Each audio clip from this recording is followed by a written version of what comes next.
નમસ્કાર, તારણ ન્યૂઝમાં આપનું હાર્દિક સ્વાગત છે. હું છું બળદેવસિંહ ચૌહાણ. જોઈએ આજના મુખ્ય સમાચાર. અંબાજીમાં ફોરેસ્ટ અને પોલીસ કર્મીઓ ઉપર હુમલો. અંબાજી ગબ્બરના પાછળ જમીન ખાલી કરાવવા બાબતે મોટું ધીંગાણું. 40 થી 50 પોલીસ કર્મીઓ અને ફોરેસ્ટના અધિકારીઓ ઘાયલ. સમગ્ર બનાસકાંઠાની પોલીસ અંબાજી બોલાવવામાં આવી.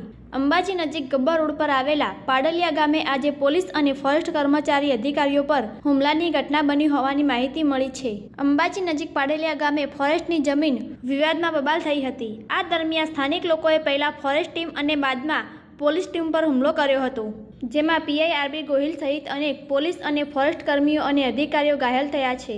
માહિતી અનુસાર પોલીસ અને ફોરેસ્ટની ટીમ પર પથ્થર અને તીર કામઠાથી પણ હુમલો કરાયો હતો, જેમાં પીઆઈ આરબી ગોહિલને પીઆઈને કાનના ભાગે તીર વાગતા બેભાન થયા હતા. હાલ પીઆઈ સહિતના ઘાયલ કર્મીઓને સિવિલ હોસ્પિટલ ખસેડવામાં આવ્યા છે. બીજી તરફ પોલીસનો મોટો કાફલો પાડલિયા ગામે ખડકી દેવાયો છે. દાંતાના ઘાયલ પીઆઈ રામભાઈ મકવાણા અંબાજી સિવિલમાં દાખલ. અંબાજીમાં ફોરેસ્ટ જમીન મામલે થયેલા ધીંગાણામાં 5 કર્મીઓની હાલત ગંભીર.